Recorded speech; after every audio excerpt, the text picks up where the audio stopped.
कहिए या इसे कहिए कि हमारी लेक्चरर हुआ करती थी लिटरेचर की, वो इतना अच्छा पढ़ाती थी, हिंदी भी और इंग्लिश भी दोनों ही। जब वो पढ़ाया करती थी क्लास में तो मैं कहीं खो जाया करती थी, महादेवी वर्मा को सुनते हुए, जयशंकर प्रसाद जी को सुनते हुए, तो बड़ा प्रभाव आता था उनका और बहुत सारी चीजें मन में उमड़ती घुमड़ती थी। तो शायद तब मैंने कुछ पंक्तियां लिखी और वो बढ़ता चला गया, उस तरह से रास्ते बनते चले गए। जब आपने लिखना शुरू किया, जैसे आपने बताया कि आप 11th क्लास में थी, तब घर वालों को पता चला कि आप लिखने लगी हैं और अच्छा लिखने लगी हैं? पहली बार किसने पढ़ा और कितनी तारीफ मिली? किस्सा यूं है कि मैं स्कूल जाया करती थी और पैदल ही जाया करती थी। तो रास्ते में मैं अक्सर देखती थी, आप भी देखती होंगी कि चौराहों पर अक्सर छोटे छोटे बच्चे गाड़ियां साफ करते हैं। तो कहीं ना कहीं बस वो चुभता था बहुत ज्यादा कि इतना छोटा बच्चा जो इसकी खेलने की उम्र है, उस उम्र में ये आज गाड़ियां साफ करता है या ये इसके लिए जीविका का साधन है। तो कहीं ना कहीं बस वो खटकता था और इस तरह से कुछ पंक्तियां निकली और कविता शायद शुरू हो गई।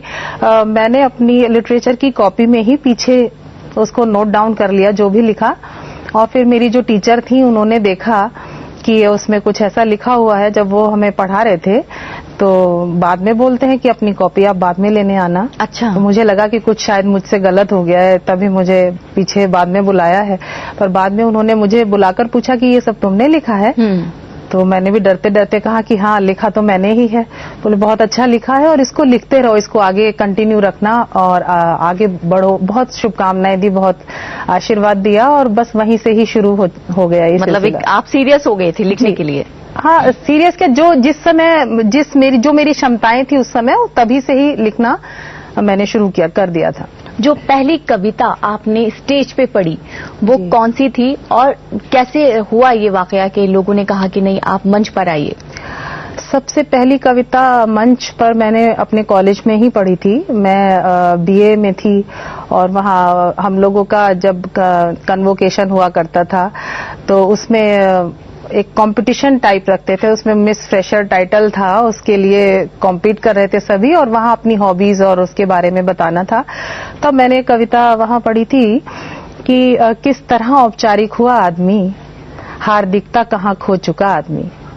आप चाहें तो मैं इसे गाकर भी पढ़ सकती हूँ। हाँ, बिल्कुल। किस तरह औपचारिक हुआ आदमी, हार्दिकता कहाँ खो चुका आदमी। किस तरह औपचारिक हुआ आदमी, हार्दिकता कहाँ खो चुका आदमी। यंत्रवत श्वास लेते हुए जी रहा, चिमनियों का धुआं हर नगर पी रहा। सात्विकता कहाँ खो चुका आदमी, किस तरह औपचारिक हुआ आदमी। हाथ बढ़कर मिलाया मुलाकात की, फिर मिलेंगे चले बस यही बात की। अधिकतर हम लोग ऐसा करते हैं। बिल्कुल बिल्कुल सर। हाथ बढ़कर मिलाया मुलाकात की, फिर मिलेंगे चले बस यही बात की। प्राथमिकता कहाँ खो चुका आदमी, किस तरह औपचारिक हुआ आदमी। वाकई इसके लिए आपको बहुत तालियां मिली होंगी और है भी बहुत खूबसूरत कविता। आपने जो कविताएं लिखनी शुरू करी वो स्कूल में शुरू करी और शादी के बाद आपका ये शौक जारी रहा और आप लिखती रही जी। आपकी फैमिली ने शादी के बाद कितना सपोर्ट किया आपकी राइटिंग को? बहुत सपोर्ट किया। कहना चाहिए कि मैं एक समय ऐसा था कि कविताएं सिर्फ सालगिरह और शादी की वर्षगांठ तक ही कहीं ना कहीं सिमट कर रह गई थी। तो मेरे परिवार का बहुत सहयोग रहा। एक्चुअली मेरे हस्बैंड खासकर उन्होंने बहुत सहयोग किया। हम लोग रोटरी, आप सब जानते हैं कि रोटरी एक संस्था है, सामाजिक सेवा करती है, उससे जुड़े हुए थे।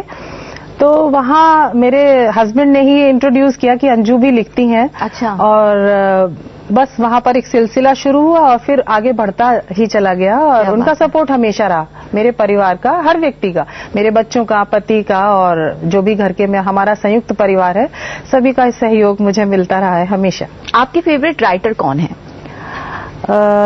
देखिए, बड़ा कंट्रोवर्शियल सवाल है। सभी मेरे फेवरेट हैं, जिनको जो भी कवि भी हैं और जो उपन्यासकार भी हैं, बहुत अच्छा लिखने वाले लोग हैं। पर क्योंकि मैं गाजियाबाद से आती हूं, तो गाजियाबाद के एक साहित्यकार हैं, डॉक्टर कुंवर बेचैन हैं, नीरज जी हैं, उदय प्रताप जी हैं, सरिता जी हैं। बहुत लंबी फहरिस्त है, किसी एक का नाम लेना मेरे ख्याल से नाइंसाफी होगी। सभी बहुत अच्छा लिखते हैं और वही मेरे प्रेरणा स्रोत रहे हमेशा। बिल्कुल, इस बारे में हम और भी बात करेंगे, लेकिन फिलहाल यहाँ वक्त हो गया एक छोटे से ब्रेक का, तो कहीं मत जाइएगा नाज़रीन, जल्द लौट कर आते हैं जहाने निस्वा। ब्रेक के बाद आप सबका एक बार फिर से इस्तकबाल करते हैं जहाने निस्वा में। अंजू जी, जैसे आपने बताया कि आपके बहुत सारे राइटर्स हैं, आपने पुराने राइटर्स को भी पढ़ा है और नए राइटर्स को भी पढ़ती आ रही हैं। आपको क्या लगता है, जो पुराने राइटर्स हैं और जो इस दौर के राइटर्स हैं, उनकी राइटिंग में फर्क है? बहुत ज्यादा तो नहीं कहेंगे। देखिए, उस समय की जो समस्याएं थी उस पर उन लोगों ने बहुत लिखा, और आज भी बहुत अलग तरह की समस्याएं हैं, वो तो हैं ही जो चल रही हैं, लेकिन और बहुत सी अलग तरह की समस्याएं हैं। तो आज के लेखक, आज के कवि बहुत अच्छा लिख रहे हैं और सभी समस्याएं उठाते हैं। आपने सुना ही होगा कि जहां ना पहुंचा रवि वहां पहुंचा कवि। सभी अपना काम बखूबी कर रहे हैं। जी, हमारे साथ यहाँ पे खवातीन मौजूद हैं जो आपसे सवाल करना चाहती हैं। आइए उनके सवाल ले लेते हैं। जी, hello ma'am, I am really inspired by you. Ma'am, हम आपसे एक क्वेश्चन पूछना चाहते हैं कि मुझे भी बहुत पसंद है पोएम लिखना और हम कुछ लिखते भी हैं पोएम। मैम, उसके लिए कोई गाइडेंस चाहिए कि मैम कैसे मतलब हमें लिख सकते हैं या कैसे हम अपनी पोएम को और मतलब अच्छा बना सकते हैं पोएम। बिल्कुल, बहुत अच्छा सवाल किया। कविता लिखने के लिए संवेदनशील होना बहुत जरूरी है। आप दूसरे के दर्द को, अपने दर्द को तो सभी महसूस करते हैं, आप दूसरे के दर्द को उस शिद्दत के साथ महसूस कर सकें कि आपको वो शब्दों में आ जाए, वही कविता है। देखिए, बातें तो सब वही हैं, लेकिन कहने का ढंग होता है। और इसके साथ बहुत तरह से हम लोग लिखते हैं, मुक्त छंद लिखते हैं, फ्री वर्ड्स में लिखते हैं, छंदबद्ध लिखते हैं, हम गजलें कहते हैं और गीत लिखते हैं। उसको जरूर सीखा जा सकता है। संवेदना तो आपकी है, शब्द आपको आपके अंदर से खुद ही निकलेंगे और उनको छंदबद्ध करने के लिए आपको सीखना पड़ता है। तो वो बहुत आसानी से आप सीख सकते हैं। आपके सभी शहरों में मासिक गोष्ठियां होती हैं कवियों की, तो आप छंद का ज्ञान करिए और उसके बाद आपके लिए बहुत आसान हो जाएगा। लिखना बहुत मुश्किल नहीं है। बिल्कुल। जी, दूसरा सवाल ले लेंगे। हेलो मैम, मैं आपसे बहुत ज्यादा इंस्पायर हो गई हूँ क्योंकि कविताएं हम भी लिखते हैं, थोड़ा बहुत शौक रखते हैं, बट मैम ऐसा होता है कि विचारों को व्यक्त करने के लिए शब्द नहीं मिल पाते। मैम, उसका क्या उपाय है?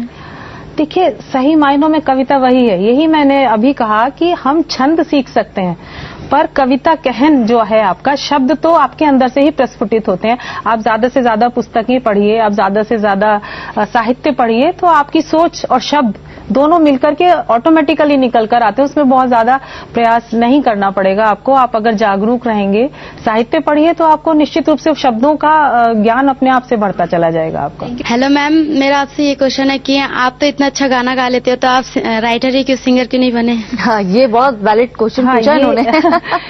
ये सच बात तो ये है कि मैं अच्छा गा लेती हूँ, ये सुनकर मुझे बहुत अच्छा लगा, बहुत शुक्रिया। पर बचपन में वाकई मुझे नहीं मालूम था कि मैं ठीक ठाक गा लेती हूँ, तो कभी इस तरफ बहुत ज्यादा ध्यान नहीं दिया। सितार जरूर बजाया करती थी, पर गाने की तरफ उतना ध्यान नहीं दिया। ये माँ सरस्वती की कृपा है कि जो मेरे कंठ में बैठती हैं, और मुझे लगता है कि मेरे लेखन को मेरे गायन ने सपोर्ट ही किया है हमेशा। तो लेकिन कभी कविता कमजोर नहीं होती अगर आप ठीक से नहीं गाते हैं। तो एक बात तो उन्होंने कह दी कि आपकी आवाज बहुत खूबसूरत है, तो अगर आप शुक्रिया इसको कंटिन्यू करें, अगर सिंगिंग की तरफ भी जाना चाहें तो माशाल्लाह आप जा सकती हैं। बहुत अच्छे से। बहुत शुक्रिया, मैं इस पर सोचती हूँ।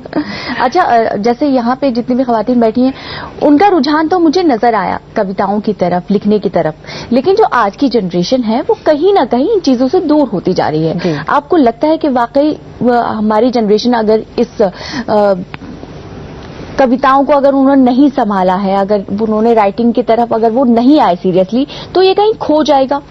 नहीं, मुझे ऐसा नहीं लगता कि बच्चे लिख नहीं रहे हैं या बच्चे समझ नहीं रहे हैं। आप देखिए सोशल मीडिया पर जाइए, लोग ब्लॉग लिखते हैं, मुक्त छंद, बहुत फ्री वर्ड्स में बहुत बच्चे कविताएं लिखते हैं। आप अपने ही शो में देख लीजिए कि अगर 2 बच्चे ये बोलते हैं कि हम कविताएं लिखते हैं, तो मुझे नहीं लगता कि कहीं से कोई डरने की बात है कि बच्चों में लेखन के प्रति रुचि है या सामर्थ्य नहीं है और चीजें निकल कर आ रही हैं। मैं बिल्कुल हताश नहीं हूं और मुझे पूरी उम्मीद है कि और अच्छा आगे हमेशा और अच्छा लिखने वाले लोग आएंगे। अगर आप राइटर या लेखिका नहीं होती तो आप क्या होती? जैसा कि आपने कहा तो शायद सिंगर होती। हम जानते हैं कि आप सितार भी बहुत अच्छा बजा लेती हैं और आपने दूरदर्शन में बजाया भी है, तो अब वो शौक क्यों छूट गया? उसके लिए शायद व्यस्तताएं भी रही, क्योंकि मैं संयुक्त परिवार में शादी होकर आई और कुछ छोटे बच्चे थे और मैं शायद इतनी सारी चीजों को समय नहीं दे पा रही थी, तो इस वजह से सितार कहीं पीछे छूट गया, लेकिन मैं फिर से शुरू करने वाली हूँ। वैसे माशाल्लाह आप बहुत खूबसूरत हैं और आपकी कविताएं भी बहुत खूबसूरत होती हैं। ये बात बिल्कुल सही है कि अगर आप खूबसूरत हैं, आपका मन खूबसूरत है, तभी आप एक खूबसूरत कविता लिख सकते हैं। आप माशाल्लाह बहुत प्यारी हैं, तो अपने आप को कितना टाइम देती हैं? जितना जरूरी है उतना दे पाती हूँ और मैं समझती हूँ कि योगा, एक्सरसाइज और ये सब मैं जितना जरूरी है उतना कर योगा, पाती हूँ। एक्सरसाइज और मेकअप भी जब जरूरत होती है तो मेकअप भी जरूरी है। ब्रेक के बाद आप सबका एक बार फिर से इस्तकबाल करते हैं जहाने निस्वा में। हम ब्रेक पे जाने से पहले बात कर रहे थे कि दूसरे राइटर्स की। पहले जब जो राइटर हुआ करते थे उनके पास लिमिटेड जराए हुआ करते थे कि वो अपनी कविताओं को या तो अखबारों में छपाते थे या फिर अपनी कोई किताब निकलवाते थे, लेकिन आज बहुत बड़ा जराए हैं, बहुत सारी जराए हैं, वो न्यूज़पेपर है, वो मैगजीन है और अब तो एक मंच भी उनको मिल गया है। तो आपको लगता है इससे उनकी राइटिंग के लिए उनको फायदा हुआ है और वो फाइनेंशियली भी वो उनको सपोर्ट मिला है इससे? बिल्कुल बिल्कुल, एक्सपोजर भी मिला, ज्यादा लोगों तक कविता पहुंची और कितने ही गीत आपने सुने होंगे नीरज जी के, डॉक्टर बेचैन के, कि लोगों की जबान पर हैं, तो कविता निश्चित रूप से लोगों के बीच लोकप्रिय हुई और उसको वो मुकाम हासिल हुआ और फाइनेंशियली भी।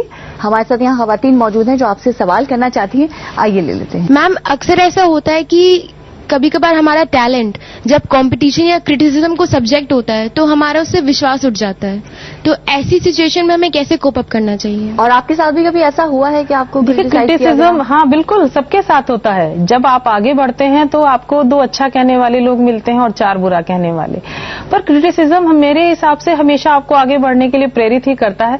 कभी कभी तोड़ता भी है, पर आप अपनी कॉन्फिडेंस बनाए रखें और तो सफलता मिलती है, ऐसी बात नहीं है। अच्छा, ये कहा जाता है कि औरत चाहे जितना भी बड़ा काम कर ले, चाहे कितनी ही बड़ी अफसर बन जाए, उसे अपने किचन में आना ही पड़ता है, उसे अपना किचन, अपनी रसोई देखनी ही पड़ती है, बच्चों के लिए और पति के लिए खाना बनाना ही पड़ता है।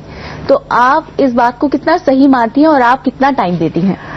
तो मुझे इसमें कोई बुराई लगती नहीं है, क्योंकि मुझे खुद अच्छा लगता है कुकिंग करना, अपने बच्चों के लिए, अपने हस्बैंड के लिए, जिनकी आप केयर करते हैं उनके लिए आप कुछ बनाएं, कुछ पकाएं, उसमें आपका प्यार होता है, तो मुझे नहीं लगता उसमें कुछ। तो आप बनाती हैं? हाँ बिल्कुल बिल्कुल बनाती हूँ।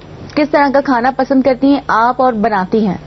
हाँ, क्योंकि हम लोग जैन हैं और बहुत ज्यादा वैसा नहीं खाते हैं, तो सिंपल सादा जो नॉर्मल घरों में बनता है वही उस तरह का। मैं ये कहना चाहती हूँ कि लोग चारों तरफ बहुत कुंठित, बहुत अवसाद में, बहुत निराश, चारों तरफ निराशा बिखरी पड़ी। आप अखबार उठा लीजिए, उसमें भी देखेंगे आप रोज आत्महत्याएं होती हैं। खासकर हमारी युवा पीढ़ी बड़ी जल्दी हताश हो जाती है, तो जबकि मेरा अपना मानना ये है कि बहुत हताश होने की आवश्यकता नहीं है। देखिए, समस्याएं तो हर युग में हर समय रही हैं। आप उनको, एक रास्ता बंद होता है तो दूसरा खुलता है, इस भाव का बल्कि मेरा एक गीत भी है, मैं आपके सामने उसकी कुछ पंक्तियां पढ़ना चाहूंगी जी।